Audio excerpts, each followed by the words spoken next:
दोस्तों, आज मैं आपको जिस घटना की कहानी सुनाने जा रहा हूँ, आप यकीन मानिए, जब आप इस रूह कँपा देने वाली कहानी को सुनेंगे तो आप सिहर जाएंगे। और दोस्तों, ये वही घटना थी जिस पर फैसला सुनाते वक्त जज ने एक ऐसी बात लिखी थी जो वाकई में बड़ी दुखदाई थी। आपने शायद आज से पहले ऐसी सच्ची घटना नहीं सुनी होगी। और दोस्तों, मैं आपको इस वीडियो में कुछ ऐसी तस्वीरें भी दूंगा जो शायद आपको सोचने पर मजबूर कर सकती है। तो आप इस वीडियो में आखिर तक मेरे साथ बने रहिएगा। नमस्कार दोस्तों, मैं हूँ राकेश रजक और आप देख रहे हैं क्राइम टीवी हिंदी, एक नई कहानी। वीडियो को पूरा देखकर कमेंट बॉक्स में अपना विचार जरूर लिखिएगा। कहानी की शुरुआत होती है दिल्ली से। 1 मई 2013 की शाम को 3:40 पर हजरत निजामुद्दीन रेलवे स्टेशन से एक ट्रेन दिल्ली से मुंबई के लिए रवाना होती है, जिसमें सैकड़ों मुसाफिर सफर कर रहे थे। और इन्हीं मुसाफिरों में 23 साल की प्रीति राठी भी सफर कर रही थी, जो दिल्ली के नरेला इलाके में रहती थी। और दोस्तों, ये प्रीति राठी दिखने में बेहद खूबसूरत थी। और दोस्तों, ये लड़की सभी से बड़े ही प्यार से बात किया करती थी। इसके साथ ही प्रीति पढ़ाई में भी बहुत होशियार थी, जिस कारण इसकी जॉब नौसेना में बतौर नर्स लगी थी। और ये दिल्ली से मुंबई इसी नौकरी की ज्वाइनिंग करने के लिए जा रही थी। और उसी रात इस ट्रेन में प्रीति के साथ उसके पापा और उसकी मौसी भी थे। लेकिन ये तीनों एक खबर से अनजान थे कि उसी ट्रेन में, उसी डिब्बे में इनके साथ एक और शख्स था, जो अपना चेहरा छुपाई इनकी सीट से कुछ ही दूरी पर बैठा था। और उसकी निगाह उन तीनों पर थी। और उसने अपना चेहरा इसलिए छुपा रखा था कि कहीं ये लोग उसको पहचान ना लें और वह कहीं पकड़ा ना जाए। काश वह पकड़ा जाता तो इतना बड़ा दहला देने वाला काम न होता। और दोस्तों, रात को प्रीति उस डिब्बे में 2-3 बार बाथरूम जाती है और वह शख्स अपना चेहरा ढके प्रीति को देख रहा था। उस पे नजरें जमाया हुआ था, क्योंकि दोस्तों, ट्रेन में उस रात को भीड़ बहुत ज्यादा थी, तो शख्स की हिम्मत नहीं पड़ रही थी कुछ भी करने की। तभी दोस्तों, पूरी रात ट्रेन चलने के बाद सुबह के तकरीबन 8 बजे ट्रेन मुंबई के बांद्रा रेलवे स्टेशन पर पहुंच जाती है। और दोस्तों, प्रीति बेहद खुश थी, क्योंकि वह पहली बार मुंबई में कदम रखने जा रही थी। लेकिन उस मासूम प्रीति को कहाँ पता था कि उसके साथ इतना भयानक होने वाला है। अब ट्रेन बांद्रा रेलवे स्टेशन पर रुकी हुई थी और सभी लोग अपना अपना सामान लेकर उतर रहे थे। और मिल के साथ ये लोग ट्रेन के गेट के पास आ जाते हैं और प्रीति के पापा और मौसी एक रेलवे स्टेशन पर उतर जाते हैं और पीछे से प्रीति भी उतर जाती है। अब प्लेटफॉर्म पर प्रीति अपने पापा और मौसी से कुछ कदम पीछे चल रही थी। और प्रीति नई जगह को देखकर बहुत खुश थी। और प्रीति अपनी आंखों में अपनी करियर को लेकर बड़े बड़े सपने सजोई थी। और ये नौकरी लग पाना भी उसका एक बहुत बड़ा सपना था, जो उसने अपनी मेहनत से पूरा भी किया था। अब प्रीति रेलवे स्टेशन पर आगे बढ़ रही थी, तो उसे एहसास होता है कि वह अपने पापा और मौसी से बहुत पीछे रह गई है। तो वह अपनी स्पीड तेज करती है और प्रीति अपने पापा और मौसी के पास पहुंचने ही वाली थी कि अचानक से पीछे से उसके कंधे पर किसी का बायां हाथ आता है। तो प्रीति अचानक से पीछे मुड़ती है, तो पीछे एक लड़का जिसका चेहरा कपड़े से ढका हुआ था, उसके दाएं हाथ में एक च्यवनप्राश का बड़ा डिब्बा था। प्रीति कुछ समझ पाती इससे पहले वह लड़का तुरंत उस डिब्बे में पानी जैसी चीज को प्रीति पर फेंक देता है, जिससे वो चीज प्रीति के चेहरे, उसकी गर्दन और उसके जिस्म पर फैल जाती है। और उसके कुछ मच्छीटे पास में चल रहे पैसेंजर और सामने उसके पापा और मौसी पर भी गिर जाते हैं। और ये सब कुछ ही सेकंड में हुआ था। और इसके बाद वो पानी जैसी चीज प्रीति के चेहरे से लेकर उसके जिस्म पर फैल जाती है और कुछ ही सेकंड में प्रीति को इतनी जोरदार जलन होती है कि वह चीख पड़ती है। उसकी आंखें भी जलने लगती हैं और जिन लोगों को भी छींटे पड़े थे उनको भी तेज जलन होने लगती है। तब तक वह लड़का वहां से जा चुका था और वह प्रीति को तुरंत हॉस्पिटल ले जाया जाता है। और जैसे ही डॉक्टर ने प्रीति को देखा तो वो समझ जाते हैं कि प्रीति की हालत बहुत नाजुक है। तब तक ये खबर पूरी शहर में फैल चुकी थी। और जब इलाज शुरू किया जाता है और जांच की जाती है तो पता चलता है कि इस लड़के ने जो चीज फेंका था वो तेजाब था। और दोस्तों, फिर इलाज के दौरान पता चलता है कि प्रीति की दोनों आंखें भी खराब हो चुकी थी। और दोस्तों, प्रीति का चेहरा और उसका जिस्म इस तरह से जल गया था कि प्रीति को देखा भी नहीं जा सकता था। लेकिन प्रीति को इस बारे में कुछ पता नहीं था कि उसके चेहरे और उसके शरीर के साथ ऐसा क्या हो गया है।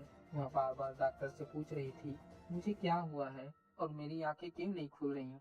और डॉक्टर उससे दिलासा दे रहे थे कि कुछ नहीं हुआ है प्रीति, तुम जल्द ही ठीक हो जाओगी। उधर पुलिस उस लड़के की तलाश कर रही थी कि आखिर कौन था वो। लोगों के मन में भी ये सवाल बार बार आ रहे थे कि आखिर उस लड़के ने इस मासूम बच्ची के साथ ऐसा क्यों किया। और जब सच्चाई सबके सामने आई तो इसने लोगों के रोंगटे खड़े कर दिए और कारण जानकर आप भी हैरान हो जाओगे।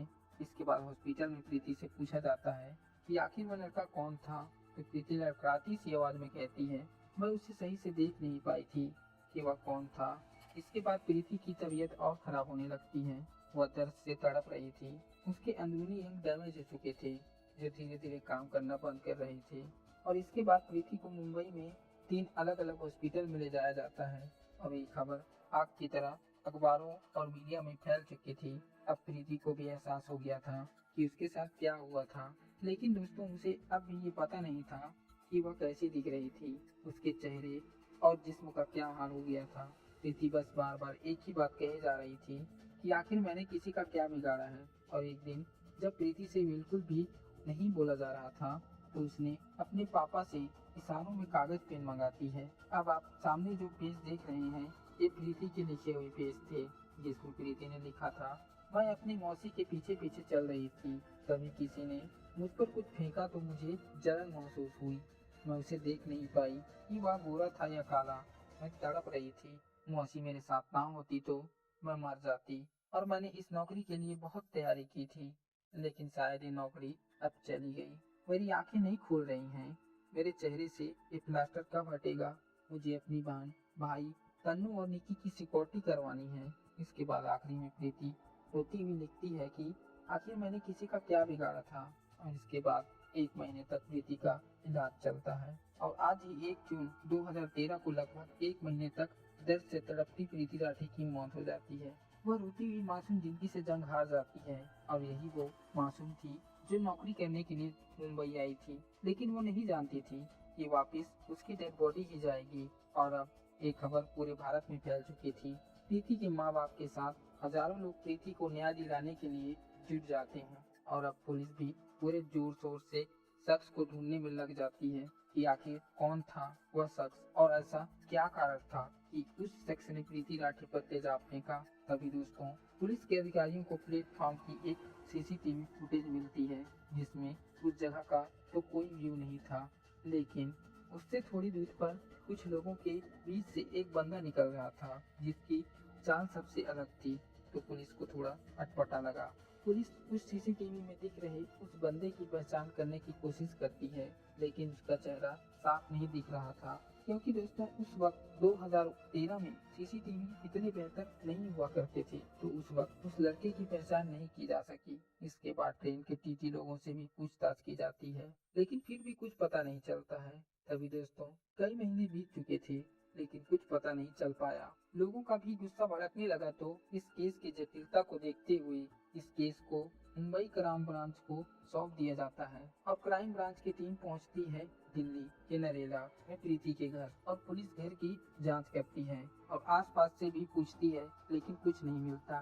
तभी दोस्तों जब पुलिस प्रीति के घर के बाहर खड़ी थी तो उसके घर के सामने उन्हें 30 साल का अंकुर पवार नाम का लड़का मिलता है, जिससे पुलिस पूछताछ करती है। वो लड़का जुबान से लड़खड़ा रहा था और अपने बयानों में कुछ गड़बड़ कर रहा था, तो पुलिस को उस पर शक हो जाता है। और फिर उसके बाद दोस्तों प्रीति की एक सहेली खबर देती है कि प्रीति ने उसे बताया था कि अंकुर पवार उसे धमकी दे रहा था कि वो उसे मुंबई में देख लेगा। तभी पुलिस का शक भी सही हो गया और पुलिस जैसे ही अंकुर पवार की कार डिटेल निकालती है तो पता चलता है कि अंकुर पवार भी मुंबई में था। और ये पता चलते ही पुलिस तुरंत ही अंकुर पवार को गिरफ्तार कर लेती है। लेकिन दोस्तों इससे पहले भी एक लड़के को गिरफ्तार किया गया था, जिसकी जांच में बाद में ये पता चलता है कि ये शख्स उस वक्त मुंबई में नहीं था, तो उसको छोड़ दिया जाता है। लेकिन अब पुलिस अंकुर पवार को गिरफ्तार कर चुकी थी और उससे पूछताछ करती है, लेकिन अंकुर कुछ नहीं बताता। तो पुलिस अपने तरीके से पूछती है तो अंकुर सब कुछ बता देता है कि आखिर उसने प्रीति को क्यों मारा है। और दोस्तों आपको ये जानकर बड़ी हैरानी होगी कि आप सामने जिस हंसते हुए पोज दे रहे लड़के को देख रहे हैं, यही वो लड़का अंकुर पवार था जिसने प्रीति पर तेजाब इसलिए फेंका था क्योंकि प्रीति ने अंकुर से शादी करने से मना कर दी थी, लेकिन अंकुर उससे ही शादी करना चाहता था। और दोस्तों इसके साथ ही एक और कारण भी माना गया था। दरअसल प्रीति पढ़ाई में भी बहुत होशियार थी, जिस कारण प्रीति की मुंबई में नौकरी भी लग गई थी, जिसे देखकर अंकुर पवार प्रीति से जल उठा था और इस जलन के चलते उसने ऐसा किया था। तो दोस्तों, कहानी कुछ इस तरह से थी। प्रीति दिल्ली से मुंबई के लिए रवाना हो रही थी, तो उसे ट्रेन में उसके साथ वह लड़का भी चढ़ जाता है और वह च्यवनप्राश के डिब्बे में तेजाब डालकर अपने पास रख लेता है। लेकिन वह ट्रेन में प्रीति पर तेजाब फेंक नहीं पाता। लेकिन उस दिन डिब्बे में भीड़ बहुत ज्यादा थी, जिस कारण वह ट्रेन में तेजाब नहीं फेंक पाता है, जिस कारण मौके की तलाश में प्रीति के साथ मुंबई तक चला जाता है और वह एक मासूम पर अपनी हैवानियत दिखा देता है और प्रीति पर तेजाब फेंक देता है। इसके बाद हाई कोर्ट में केस चलता है और हिंदुस्तान में यह पहला केस था जिसमें तेजाब फेंकने पर फांसी की सजा सुनाई जाती है। लेकिन बाद में इस फांसी की सजा को उम्र कैद में बदल दिया जाता है। और दोस्तों, इस केस की सुनवाई करने वाले जज ने लिखा था कि वह 30 दिन तक जिंदा इसलिए थी क्योंकि वह अपना चेहरा शीशे में नहीं देखी थी। अगर प्रीति अपना चेहरा पहले ही दिन देख लेती तो शायद वो पहले ही दिन मर जाती। इस बात से आप अंदाजा लगा सकते हो कि किस हद तक प्रीति का चेहरा जिस्म खत्म हो चुका था। और दोस्तों, मैं आपसे निवेदन करता हूँ कि आप इस कहानी से कुछ सीख लेने की कोशिश जरूर कीजिएगा कि बुरे काम का नतीजा हमेशा बुरा ही होता है।